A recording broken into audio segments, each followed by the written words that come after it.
O evangelho de poder é questionado. Você já foi questionado sobre a sua fé? Alguém já duvidou das suas convicções espirituais? Alguém já quis pegá-lo em contradição? Alguém já comparou a sua prática religiosa com a de outros grupos? Em Marcos 2, o evangelho de Jesus Cristo, Filho de Deus, será questionado 4 vezes. Jesus será inquirido a respeito de sua autoridade espiritual, seu comportamento social, as práticas religiosas de seus seguidores e sua reverência para com a lei de Deus ao seu povo.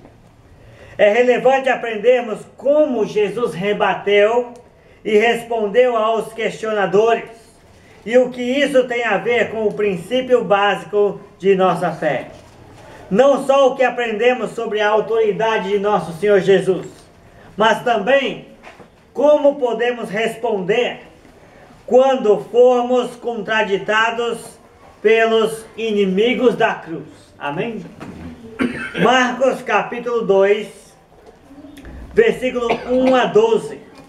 A autoridade para perdoar pecados foi questionada veladamente. Marcos 2, versículo 1 a 12, diz assim: Dias depois, entrou Jesus de novo em Cafarnaum, e logo correu que ele estava em casa. Muitos afluíram para ali, tantos que nem mesmo junto à porta eles achavam lugar, e anunciava-lhes a palavra. Alguns foram ter com ele, conduzindo um paralítico, levado por 4 homens, e não podendo aproximar-se dele por causa da multidão, descobriram o eirado no ponto correspondente em que ele estava, e fazendo uma abertura, baixaram o leito em que jazia o doente. Vendo-lhes a fé, Jesus disse ao paralítico: Filho, os teus pecados estão perdoados. Mas alguns dos escribas estavam assentados ali e arrazoavam em seu coração: por que fala ele deste modo? Isto é blasfêmia. Quem pode perdoar pecados senão um que é Deus? E Jesus, percebendo logo por seu espírito que eles assim arrazoavam, disse-lhes: por que arrazoais sobre estas coisas em vosso coração? Qual é mais fácil, dizer ao paralítico: estão perdoados os teus pecados, ou dizer: levanta-te, toma o teu leito e anda? Ora, para que saibais que o Filho do Homem tem sobre a terra autoridade para perdoar pecados, disse ao paralítico: eu te mando, levanta-te, toma o teu leito e vai para a tua casa. Então ele se levantou e no mesmo instante, tomando o leito, retirou-se à vista de todos, a ponto de se admirarem todos e darem glória a Deus, dizendo: jamais vimos tal coisa. A autoridade para perdoar pecados foi questionada veladamente, intimamente, pelos escribas. Agora, Jesus não perdeu tempo construindo um prédio. Ele usou a própria casa para logo ensinar os que ali tinham chegado. Amém? Estava tão cheia a casa de Jesus que ninguém entrava nem saía. E o que Jesus cuidou logo de fazer? No versículo 2. Lembra? Ele disse no capítulo 1: pois para isso é que eu vim. Jesus anunciava-lhes a palavra. Muita gente, incluindo os escribas da primeira fila, deviam estar pensando: ouvimos falar que ele é diferente, mas será que ele tem autoridade mesmo? Sempre que Jesus estava anunciando a palavra, que palavra? o tempo está cumprido, o reino está próximo, arrependei-vos e crede no Evangelho. Sempre que Jesus estava anunciando a palavra, Deus providencia uma situação para comprovar a indubitável autoridade do seu Filho.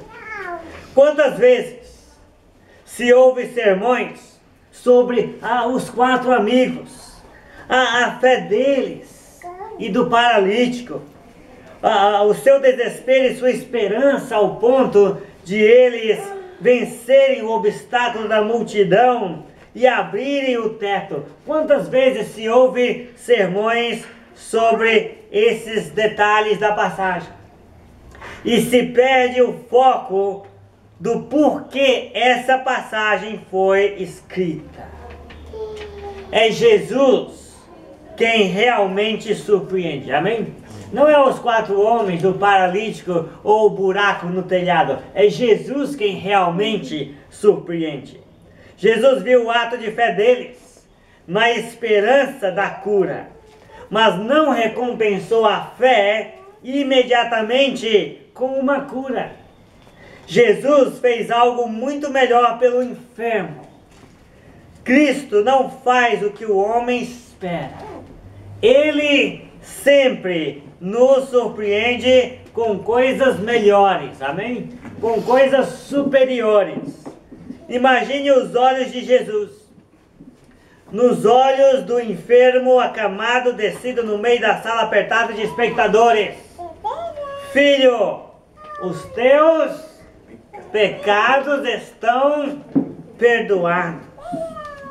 Talvez aquele homem tivesse muitos pecados. Porque para pecar e muito, não precisa nem levantar da cama, você sabe. Talvez o próprio pecado daquele homem fosse disciplinado com aquela doença que ele estava tendo. Jesus fez muito mais do que todos esperavam. Ele o fez porque ele tinha autoridade. Uma dúvida natural subiu nos corações, em especial daqueles que podiam colocar Jesus à prova com o seu conhecimento teológico, os escribas.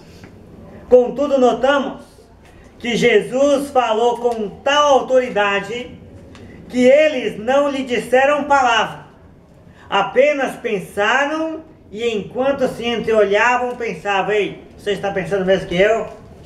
Esse cara está blasfemando. Quem pode perdoar pecados? Não Deus. Por que ele está falando dessa maneira? Então Jesus supera todos os escribas quando percebe e se antecipa ao que vai no coração deles. Não houve debate neste dia em que uma alma foi perdoada sem blasfêmia por aquele que é Deus. Amém? O que Jesus diz tem tanta autoridade que ele pergunta: qual é mais fácil? Perdoados estão os teus pecados? Ou uma frase mais comprida do que essa: levanta, toma o teu leito e anda. Qual é mais fácil? Jesus tem tanta autoridade que ele pergunta: qual é mais fácil para mim? E quando Jesus faz essa pergunta aos escribas que haviam sentado na primeira fila, o paralítico ainda jazia na sua cama, imóvel de tudo. E Jesus fez essa pergunta. O versículo 10 é o grande sentido deste milagre, que servirá de parábola. Mesmo fazendo milagres, Jesus está sempre ensinando. E o milagre vai servir como parábola. As obras de poder representavam a autoridade espiritual de Jesus e o que ele realmente veio nos trazer. Amém? Então, depois desse evento, muitos terão agora o motivo certo para ir até Jesus, independente se estivesse ou não com paralisia física. Jesus pode nos conceder o quê? O perdão dos nossos pecados. Amém? A reação do paralítico também impressiona. O que ele fez? O que o paralítico fez? Exatamente o que Jesus mandou. Eu te mando, levanta, toma o teu leito e vai para tua casa. Então ele reconheceu e submeteu à autoridade dos dizeres de Cristo, tanto no lado físico como espiritual. Então o ex-paralítico, de repente ele estava na sala, mas de repente ele sumiu do mapa. E isso também admirou os presentes. Você notou isso no texto? Talvez já tinham a notícia de que algum coxo ficou bom. Mas não no meio da pregação, em que um homem afirmava que tinha sobre a terra autoridade para perdoar os pecados de quem quisesse. E nunca haviam visto um paralítico se levantar e levar sua própria cama tão rápido, em obediência a uma ordem de tanto poder. Realmente, eles jamais haviam visto uma coisa assim, amém? Um homem dá uma ordem, e um paralítico levanta, toma sua cama e some. Ninguém jamais viu tanta obediência e tanto poder a uma só ordem. Então, qual que é a aplicação? Os milagres eram parábolas, pano de fundo para ensinamento espiritual. O sermão daquele dia terminou com uma conclusão. Quem era Jesus? O Filho do Homem, cheio de autoridade. Amém?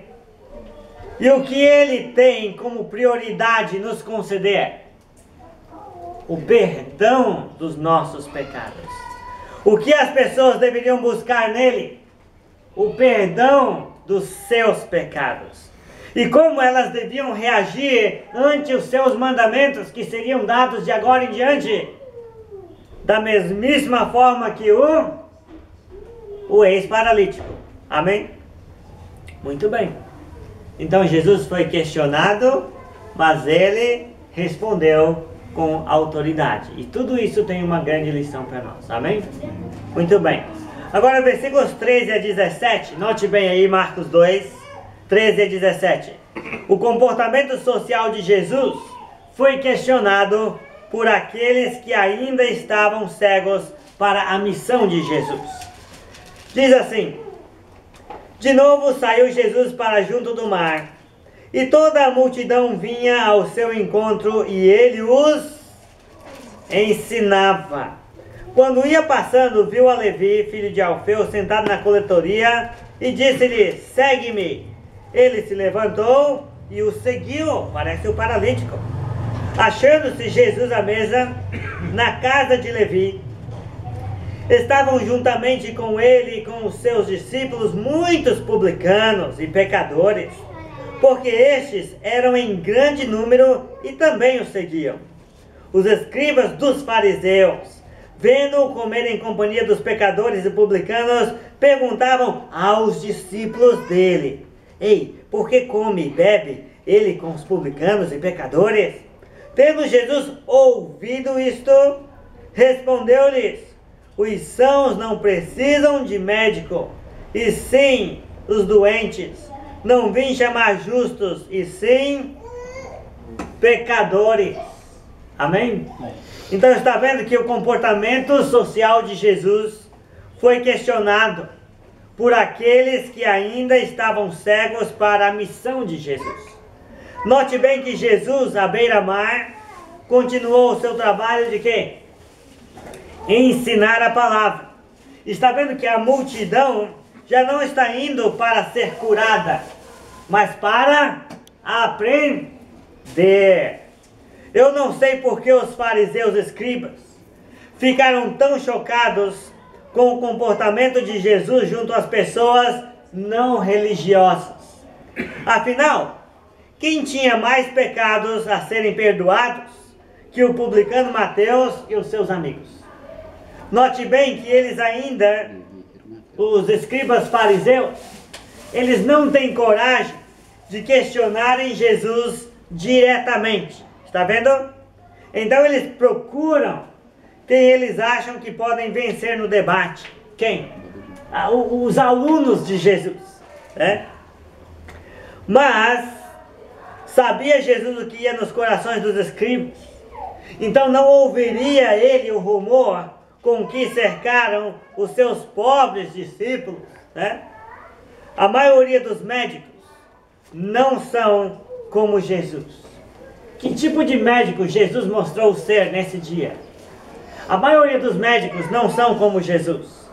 Já viu algum médico indo nas casas perguntando: ei, tem alguém aí precisando de tratamento? Você já ouviu isso na sua porta batendo? Você vai atender um homem de branco com a maletinha perguntando: ei, tem alguém aí doente? Tem alguém aí precisando de uma consulta? Já viu algum médico assim? Médico que procura os doentes. Só Jesus. Amém? Amém. Só Jesus.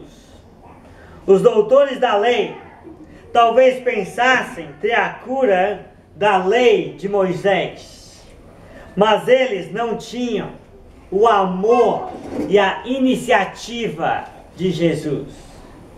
O comportamento social de Jesus estava justificado no objetivo de sua missão. Amém? Ele tinha o quê? Autoridade para curar a alma. E ele foi de encontro aos doentes. Eu sou um pecador. E ele me chamou. Por que eu estou na igreja? Não é porque a igreja está fazendo coisas boas, me beneficiando ou me dando algo em troca. Por que eu estou na igreja? E por que eu não vou deixar a igreja? Porque eu sou um pecador. Jesus me chamou. O pecado é a minha doença.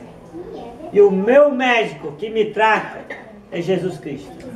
O pecado é minha doença e Jesus é a cura.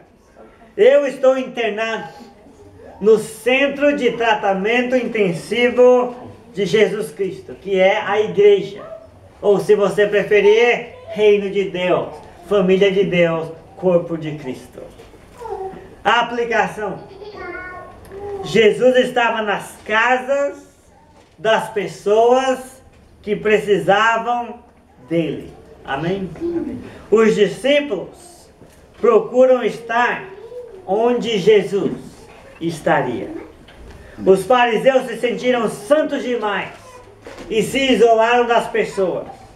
Jesus tinha autoridade para cumprir sua missão. E ele se infiltrou como o sal da terra.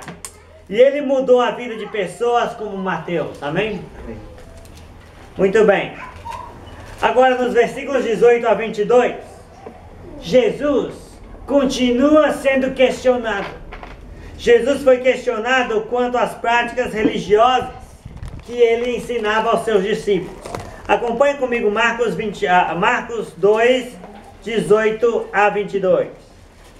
Ora, os discípulos de João e os fariseus estavam jejuando. Vieram alguns e lhe perguntaram: por que motivo jejuam os discípulos de João e os dos fariseus, mas os teus discípulos não jejuam? Respondeu-lhe Jesus: podem porventura jejuar os convidados para o casamento, enquanto o noivo está com eles? Durante o tempo em que estiver presente o noivo, não podem jejuar. Dias virão, contudo, em que lhe será tirado o noivo, e nesse tempo jejuarão. Ninguém costura remendo de pano novo em veste velha, porque o remendo novo tira a parte da veste velha e fica maior a rotura. Ninguém põe vinho novo em odres velhos. Do contrário, o vinho romperá os odres, e tanto se perde o vinho como os odres. Mas põe-se vinho novo em odres novos.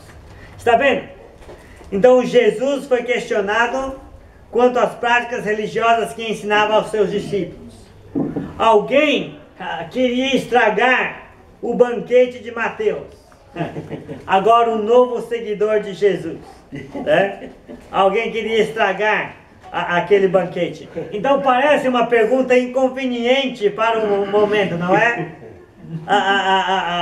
É como alguém chegasse hoje antes de começar a reunião e nos visse, né, comendo aquela torta que a Nenzinha fez, né? Então parece uma pergunta inconveniente para o momento. Mas alguns curiosos aqui, independentes, não deixariam a oportunidade passar. Os discípulos de João e dos fariseus pareciam mais santos, mais sérios, e os discípulos de Jesus pareciam menos santos, fracos espiritualmente diante de tanta comida boa. Então, os fariseus mais rigorosos chegavam a deixar de comer 3 vezes por semana em jejum. E o banquete de Mateus parece ter caído num dia desses, né? Os de João talvez o fizessem em jejum no momento por causa da prisão de João, ou como penitência pessoal. De todo modo, Jesus usou a comparação para ensinar. É interessante que a palavra noivo em português é quase igual à palavra novo, não é? Tem pouquíssima diferença. O noivo e seus amigos estavam em dias de festa e não de luto. Jejum na Bíblia é associado a luto, tristeza, dificuldade extrema e sofrimento, né? Não é uma barganha para conseguir de Deus as coisas. Mas quando Jesus fosse crucificado e morto, então chegaria o momento da tristeza dos seus amigos. As práticas desenvolvidas pela religião e tradição judaica não se encaixariam perfeitamente no ensino de Jesus. Como vinho novo, o ensinamento de Cristo não poderia ser suportado ou contido pelo cerimonialismo formal do judaísmo. Você entende bem o que Jesus queria dizer com odres velhos e vinho novo, com pano novo em veste velha rasgada. O ensino do Evangelho iria muito além do que os mestres judeus haviam levado o judaísmo até aquele momento. O Evangelho de Jesus iria transbordar, iria alcançar os gentios, iria para todos os povos, amém? Não tinha como conter a força do que estava começando a surgir. Como um pedaço de pano novo, o cristianismo não poderia ser considerado como uma continuação ou evolução do judaísmo. Quanto mais se tentasse colocar, forçar o cristianismo dentro do judaísmo, maior seria a ruptura. E qual é a aplicação? Misturar as duas alianças faz um estrago bem maior do que se imagina na doutrina de Deus. Os discípulos precisavam preparar odres novos para comportar todo o desenvolvimento do novo ensino que eles começavam a receber. Amém? E qual é uma aplicação mais atual? Uma aplicação mais atual poderia ser: tudo que alguém viveu, praticou e aprendeu no mundo religioso, nas denominações, são as vestes velhas rasgadas e odres já esticados. O ensinamento de Jesus nunca envelhecerá. Amém, irmãos? Amém. O ensinamento de Jesus sempre será atual. Sempre vai responder às necessidades humanas em qualquer época. O ensinamento de Jesus nunca envelhecerá quando respeitamos sua autoridade nas Escrituras. Amém? Amém. Muito bem. E para finalizar, versículos 23 a 28, Jesus é questionado em sua reverência pela lei de Deus dada ao povo. Ora, aconteceu atravessar Jesus em dia de sábado as searas, e os discípulos, ao passarem, colhiam espigas. advertiram-no os fariseus: vê, por que fazem o que não é lícito aos sábados? Mas ele lhes respondeu: nunca lestes o que fez Davi, quando se viu em necessidade e teve fome, ele e os seus companheiros? Nunca lestes como entrou na casa de Deus no tempo do sumo sacerdote Abiatar, e comeu os pães da proposição, os quais não é lícito comer, senão aos sacerdotes, e deu também aos que estavam com ele? Nunca lestes? E acrescentou: o sábado foi estabelecido por causa do homem, e não o homem por causa do sábado. De sorte que o Filho do Homem é Senhor também do sábado. Jesus é questionado em sua reverência pela lei de Deus dada ao povo. Os fariseus eram conhecidos pelo seu intenso zelo pela observância meticulosa da lei de Moisés, ao ponto de adicionarem regras e costumes próprios à lei de Moisés, pensando agradar a Deus, fazendo a sua própria religião. Era sábado e provavelmente eles estavam medindo quantos passos de distância Jesus andaria, porque no sábado podia andar só 888 metros, não podia passar disso pela lei. E pela lei também, os pobres podiam comer das extremidades e do que respingava ao chão, mas era sábado. E a fome, e não a colheita em si, parece ser a atitude dos discípulos. Como Jesus não os repreendeu, quem repreendeu Jesus? Os fariseus. Como Jesus não repreendeu seus discípulos, os fariseus ousaram repreender Jesus, questionando agora de forma mais direta. Bem, até que enfim eles tomaram coragem de falar algo com Jesus. Vê, por que fazem o que não é lícito aos sábados?